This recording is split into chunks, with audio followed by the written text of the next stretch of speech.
Hello and welcome back to the FEZ show. It is the 1st of September 2020 and it's been a quiet few weeks in Formula E, but things are beginning to rumble now, especially with the qualifying system, so we'll get into that very soon. We've also got some very good news for you Formula E gamers, and we're not talking Project Cars 3, so stay tuned for that. So with me to discuss all of today's Formula E news is the one and only Jack Pickering. Morning, Jack.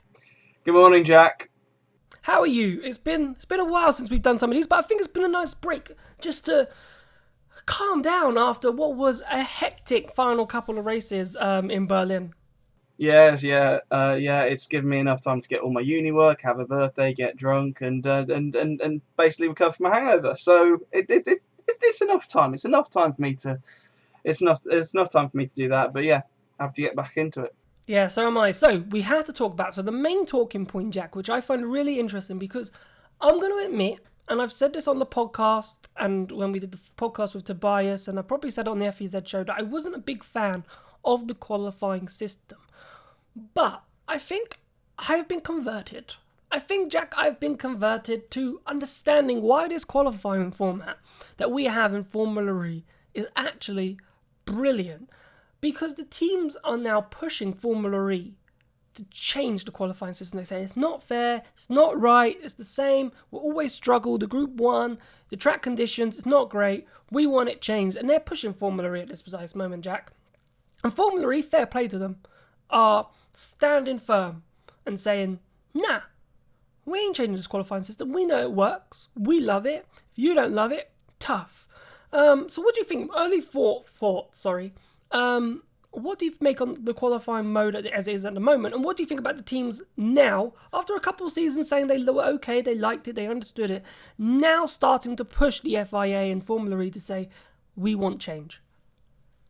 Well, yeah, I absolutely love this format. I think it's been a fantastic format that we've had over the years, and it has improved year on year. So when we started it in seasons 1, 2, and I think season 3, it was a complete lottery, and they were just put into their own thing. Season 4, they were put into their own.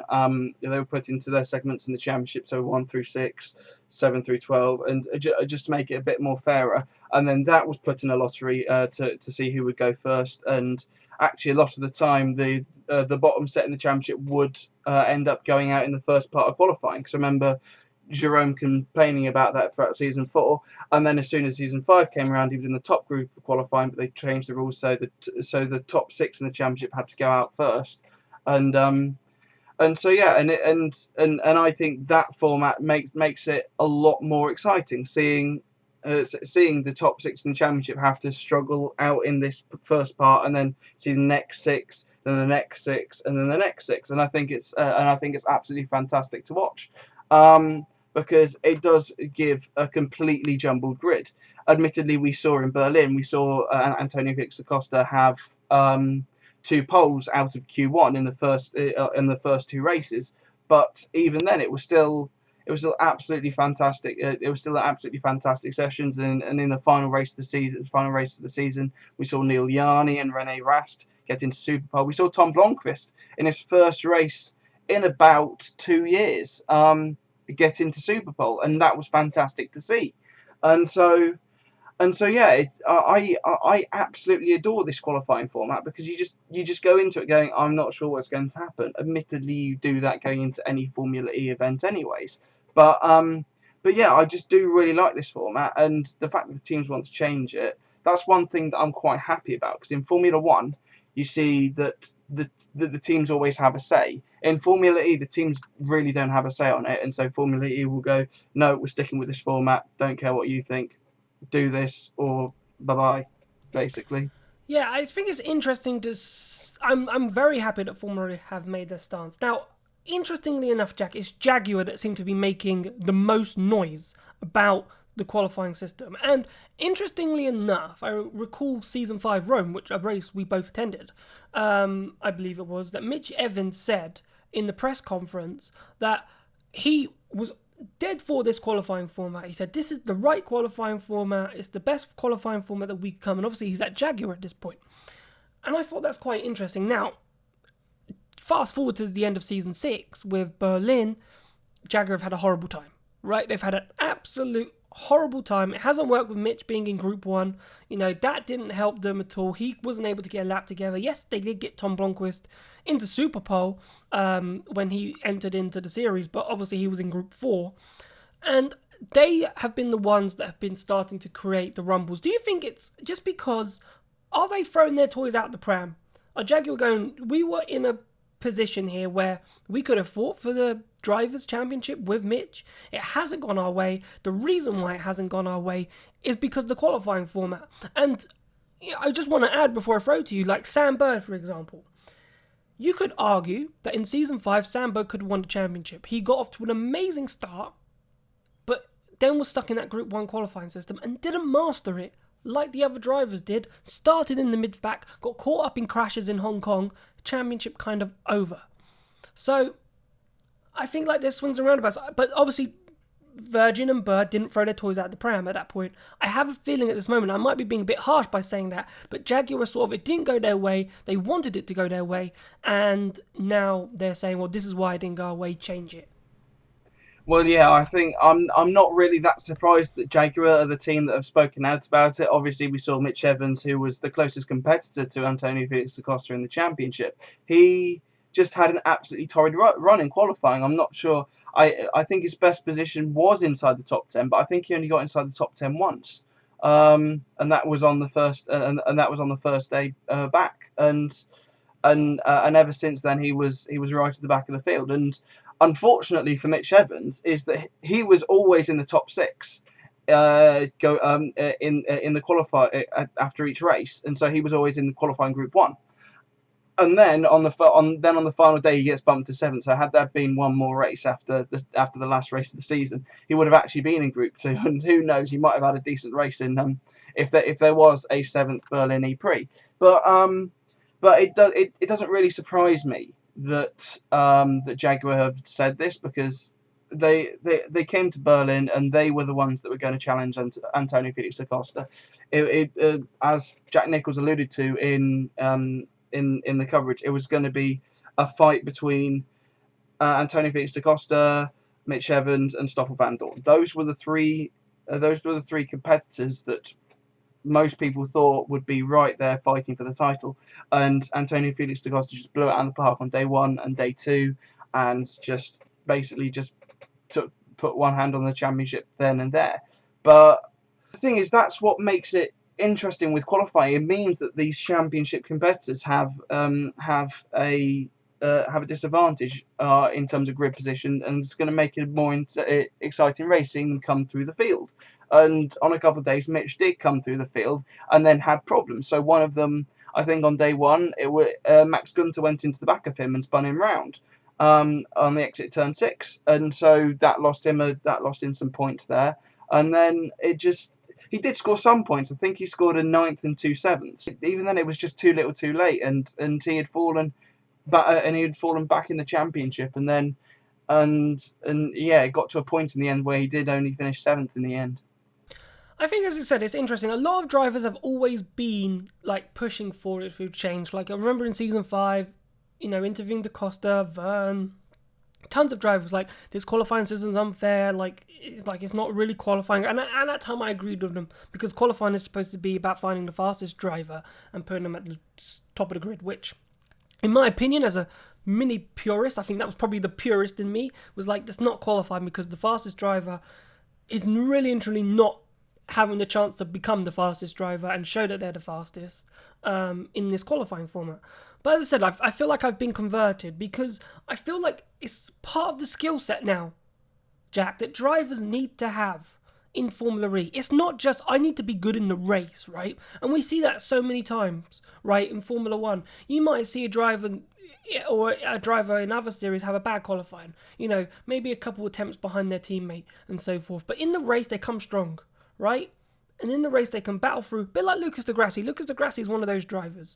Not fabulous at qualifying, but in the race, he comes alive. He comes alive, and he can bring any car from the back to the front at any point, right?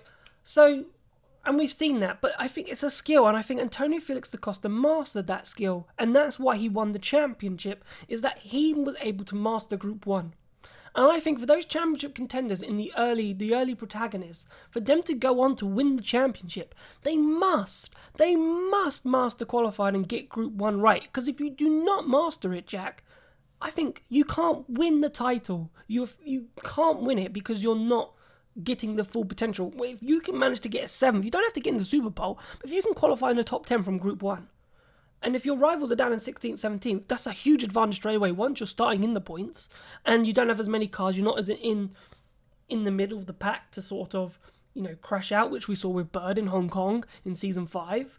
You've got a better chance. So I think it's a skill. I don't know if you agree with that, but I think it's a skill, and I think that's what makes qualifying so important, and maybe why Formula E is so unique in itself, is because in other series it's just about setting the fastest lap. In Group 1 for the championship leaders, it's all about minimizing damage, or damage limitation, and who is the best at limiting that damage. Yeah, and we saw what one prime example was that Oliver Rowland took pole in the third Berlin in the extended layout, and won on the Wednesday, and then on the Thursday plumb last on the grid. There was no one behind him. He started 24th and last, and that just shows how Formula E can flip flop from one day to the next, and that's what makes it really exciting, because you just don't know what's going to happen. You get so many different winners. I remember up until Da Costa won that Berlin, the first Berlin race, we were on 9 different winners in the last 9 races, and last season we saw 8 different winners in the first 8, and it was so unpredictable. You just didn't know what was going to happen, and however it can be super unpredictable at the start. However, there will be a few. However, as soon as you get to like round 7 or round 8, you'll be like, okay, we really need to focus now, and they'll get to grips with qualifying. We've seen it with Vern last season. We saw it with Da Costa this season. They will get into the zone. Everything will be perfect, and I think it's not just Antonio Felix da Costa who did really well because of Group 1. I think the Techeetah powertrain and the engineers, they've got a massive part to play in that as well, in getting those 2 pole positions that we saw. But yeah, I think the whole qualifying format is just perfect because. And I'm going to sound like a broken record because I've said it twice already. You see the top guys at the back and the guys further down at the front, and that's just going to mess the championship up that little bit more.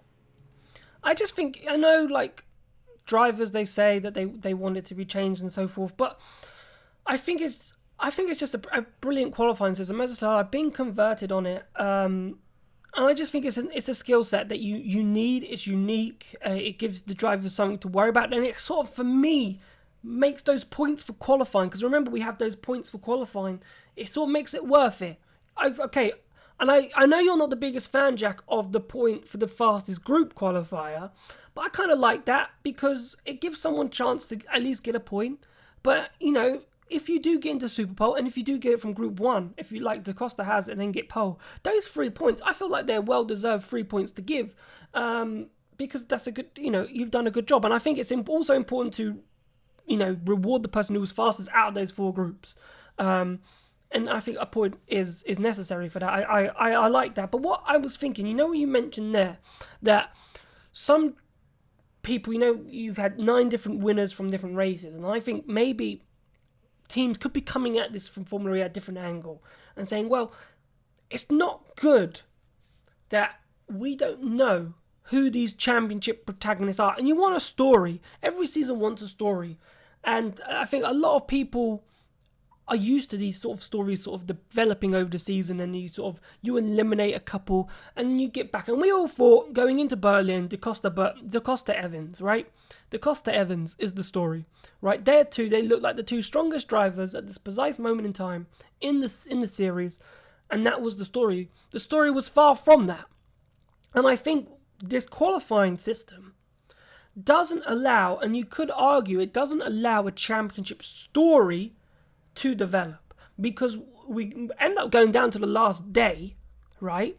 We know who our championship protagonist is, but when I'm going into a final day of the race and thinking about New York and thinking that they were promoting 6-7 drivers as potentially winning the championship, and you know deep down in your head, right, 5 of them aren't winning it. There's no chance in hell that 5 of them are winning that championship. It's really down to 2. But because of the qualifying system and because of how close things are in Formula E, it could have gone to one of those 5. It could have done. A lot would have had to have swung for it to have gone, but it could have. But I don't think having 7 championship contenders going into the final weekend of the season creates a story, creates something to get behind. So I think in that sense, maybe things could change. Yeah, definitely. I remember British Touring Cars. I think it was 2015. There was 8. I think there was 8 competitors fighting for the title going into the Brands Hatch finale, and they whittled them down throughout the 3 races on that day. And I can't remember who won the championship that year now. I want to say Colin Turkington, but I might be wrong. But yeah, we've seen it in Formula One as well. 2010 and 2012 are regarded as two of the best seasons in Formula One. In 2012, we saw 7 different winners in the first 7 races, and then we saw Fernando Alonso win that race in Valencia, and then we didn't see another repeat win until Kimi won in Abu Dhabi. But even then, the narrative of that championship, it was so good because you didn't know which way it would go down to, and then Vettel hopped on those 4 races in the Asia season, and then whilst Fernando, I think, crashed out in Japan, and then Vettel going into the final. Brazil 2012 remains my favourite Formula One race of all time. But even in 2010, with the 4 championship contenders, Lewis was 24 points off Fernando at the top of the table, and so you kind of knew that Lewis wasn't going to do it. But you still went. Maybe the top 3 could have a massive accident, and then Lewis could come through to it.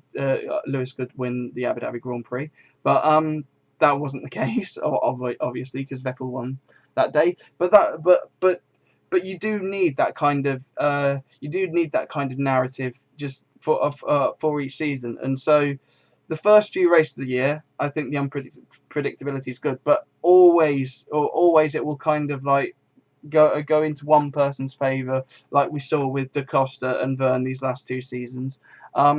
But at the end of the day, most people want to see the championship go down to the wire, and see 2 or 3 competitors go for it. Yeah, I agree. Gordon Shetton was Gordon Shetton, 2015 British Touring Car Champion. To put that to rest. I just thought I'd point it out there, because obviously there are people who don't like, when they hear 8 different winners, it puts them off. Like, for some of us like us, we might, oh my god, 8 different winners, it's so unpredictable. Yeah, what's great. But for some people, it's like, no, I don't want so many different winners. I want some continuity, some, like, you get bored by hearing Lewis Hamilton win a lot, but then at the same time, if Formula One then became, Lance Stroll suddenly won a race, then he's won a race, and he's won a race, I'd love that.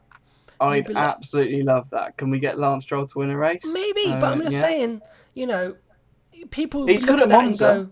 Yeah, he's good at Monza. I'm going to put a couple quid on him this weekend. Maybe. I think you should put a couple quid on the Renaults. They were quite quick. Yeah. Don't put your house on Ferrari though. But anyway, that's a different subject. What qualifying system would you implement if they were to change? What would you change? I don't really know what I'd want them to change it to. I think that the qualifying system just works so well for Formula E. The only one that I can really think of right now is the one that was rejected by F1. Have a reverse grid qualifying race for 20 or 30 minutes, and then that will set the grid for and then that sets the grid for the proper race. For the race, yeah. But yeah, it's definitely something that I can't really see changing. I can't see Formula E doing another format like that. Like this. I think this format works so well because it is just one. You have got one shot, and then if you're in the top 6, you have another shot. But you don't have a bank of time to depend on, and that would be that. But yeah, I can't really see Formula E going with another format. Whereas I can see Formula One tweaking their setup a little bit. I can't see Formula E changing. Nor can I. And I've just thought of an idea, right? And this is completely off topic, but after this, we're going to move on. You can maybe say like one line if you agree. But I was thinking about, remember when we talked about on the last show about could the qualifying system in Formula E work in Formula One?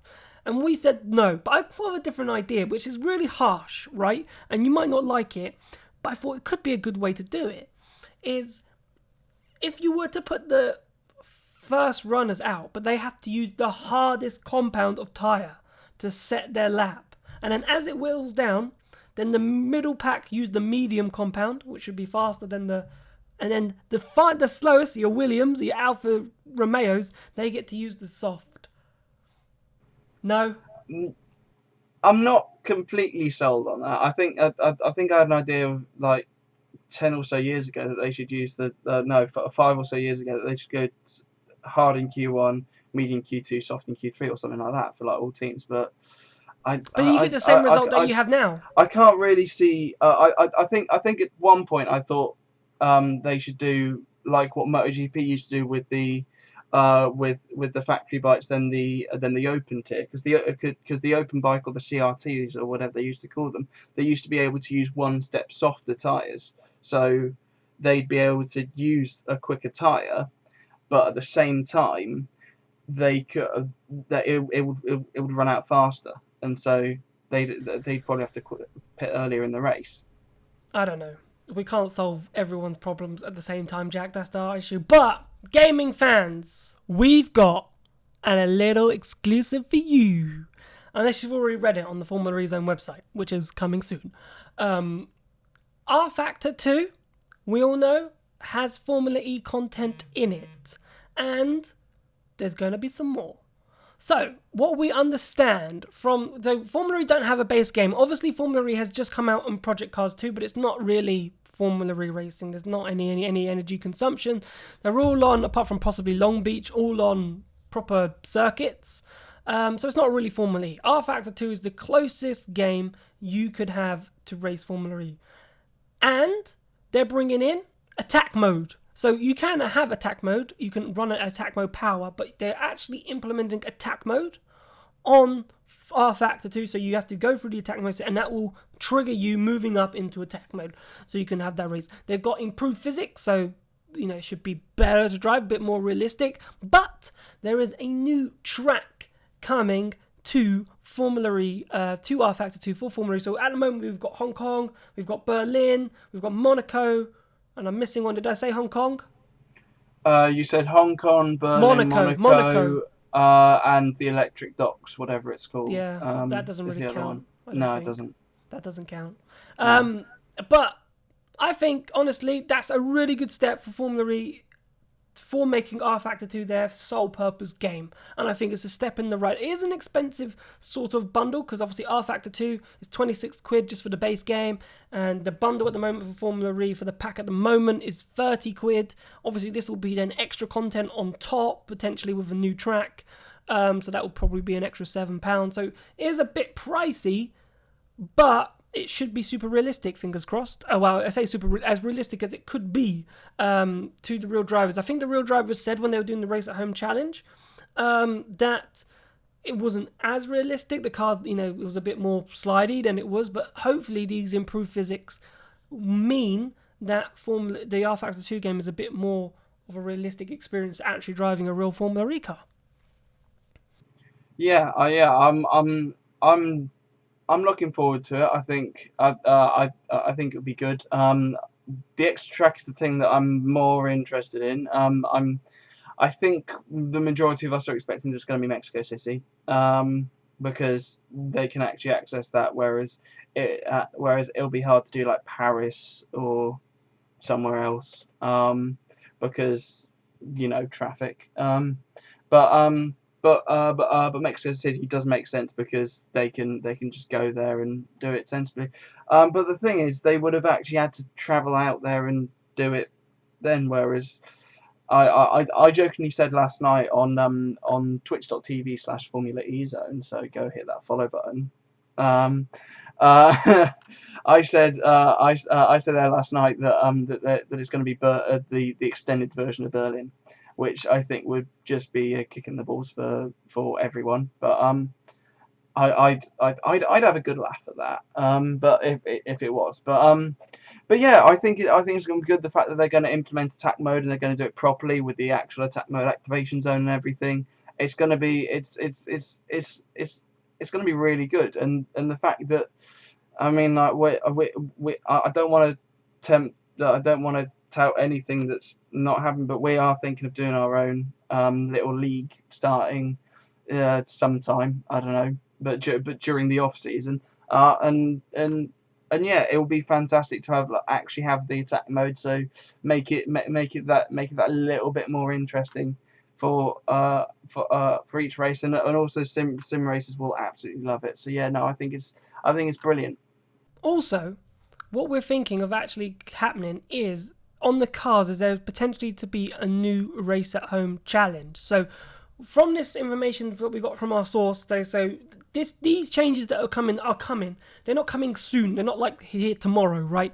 I'm expecting maybe October, maybe end of September if we're lucky. October, November, that these changes will probably be implemented, right? So we've still got a few months to wait, but it's on rFactor 2's like list of to-do lists. It's like it's on there, it's in priority, and so forth. So it is coming. We are 100% sure of it, but it won't be like coming soon in the next couple of weeks. It will be a couple of months down the line. But what was also mentioned was a potential new race at home challenge. Now, I think we can all say, Jack, that we weren't the biggest fans of the race at home challenge and how it was conducted. So I think if they're going to do it again, they need to do it differently. Obviously, first and foremost, get the drivers that are really interested and are available to do it, and then put them up against the best sim racers out there, and do your qualification thing like we did last time. That's fine to get some random people in there, but let them go up against the best. So let's have 10 max Formula E drivers, okay, and then 10 or 12 sim racers, right, or however many it is, 14 to get, or how many of the grid doesn't might have to be the full size, but it'd be great if they could. But anyway, 12, 12, 10, 10, doesn't matter, right? Because at the end of the day, it's just about getting cars on the track and getting sim racers to actually compete against the real drivers. And I think if they do that, rather than having two separate races, I think that will, one, engage the fans much more, and two, I think that will provide an utterly crazy, brilliant, will-to-will action race. Yeah, definitely. I think one of the biggest flaws of the race at home format is just no one really knew about it, and it just didn't really go down that well. And basically the only thing that really came out of it was the whole apt forgotten the word for it, kerfuffle I'm going to use, because I can't think of the word that I was thinking of, which is good. But yeah, that was the only thing that really made headlines about it. Nobody else was really looking at it whatsoever. And I do think the elimination format was one of those things that they tried to work, and it went down as good as the elimination format did in Formula One qualifying a few years ago, because it just didn't really work. And we saw things like the F1 Esports series. They did fantastically well. They got people like Lando, and they got Charles in there, and they got George, who eventually won the championship. And then they did get, I think they got Tiesto. No, was it? No, it wasn't Tiesto. Who was it? It was the guy who sang Despacito. Him. Don't know why I thought of Tiesto. Listening too much EDM. But yeah, no, they got Sergio Aguero in there, and they had Thibaut Courtois, who was there for pretty much all the races as well. And so you were able to get these celebrity people in there, and they were able to do it. And I think the fact that it was in the middle of the pandemic, the fact that it was during the pandemic worked well. Now it's just going to be off. Now it's just going to be like an off-season series. It's not going to be as. I don't think it's going to be looked at really at all. So I do fear for Formula E there, injecting more cash, I assume, into a series that I don't think will take off. Which is disappointing because, yeah, I think. The only thing that really happened in the Race Up Challenge was the apt stuff. So, yeah, I can't see this going anywhere, and yeah, I think people forget about it rather quickly. I'm going to be the opposite. Because Jack, that was kind of like, that was a bit downer on that. And I'm like, okay, I'll raise the stakes. And I'll go, I think it's a good thing that Formula E are doing this. If there is another, I think it has to be done completely different. First and foremost, if it's exactly the same as how it was ran last time, it's going to fail. And as Jack said, it will flop. 100%, right? If they can get some influencers, they need influencers, right? So maybe have 10 Formula E drivers, 10 top level sim racers, get 4 influencers in there, or 4 random people, right? Doesn't even have to be influencers. Get a Lando Norris in there. Get a Charles Leclerc in there. Or whoever, right? Get an F1 driver in there, and let's see how these F1 drivers do. But, you could get someone like a Sergio Aguero, a Thibaut Courtois, a Nico Rosberg. They won't have the time though. I think Nico may have the time in between appearing on Sky Sports F1. It also depends on when they do this.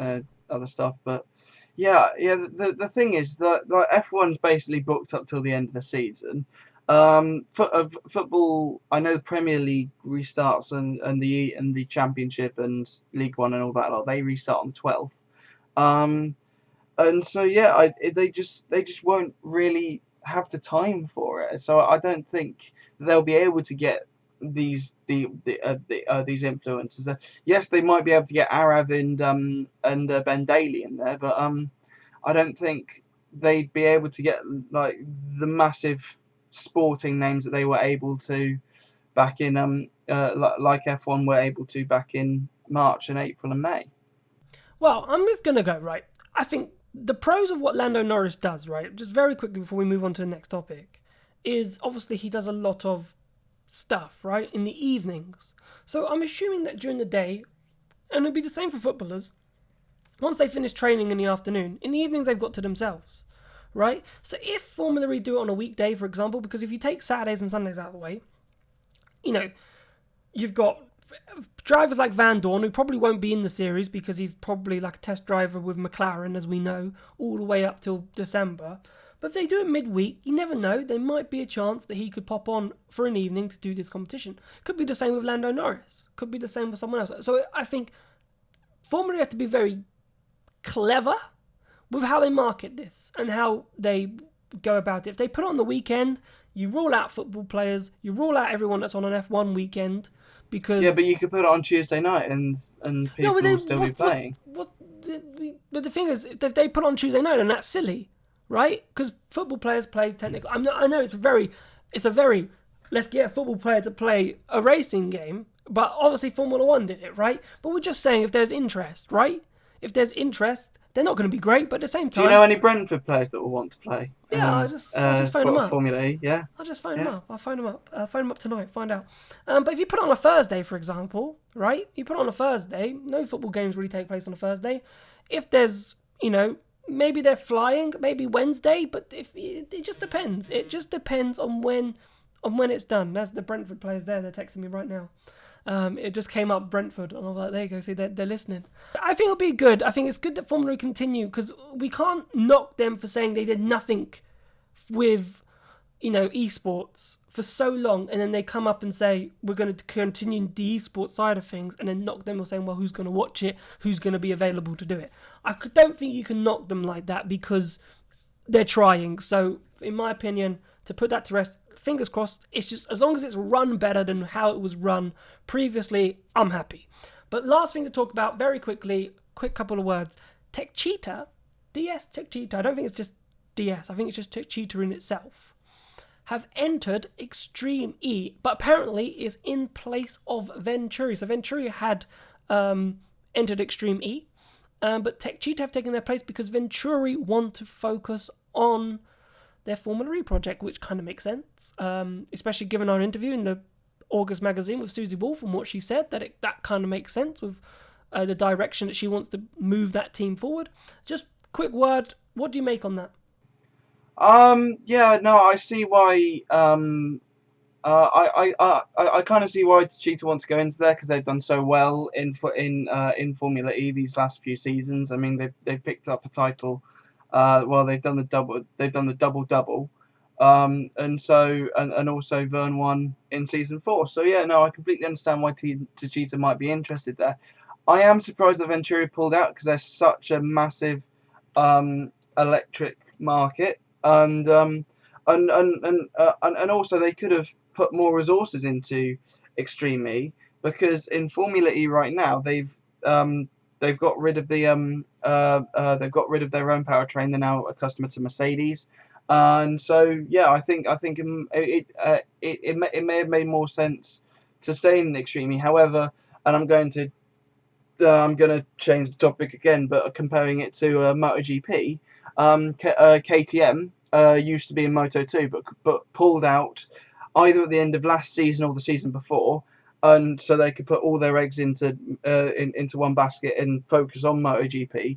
And this year, so far they won in Czech Republic with Brad Binder, and they won in Austria with Miguel Oliveira. And this is a team, that last year maybe got the odd top 10, and so yeah, it may work Venturi, but I can't see them being so far up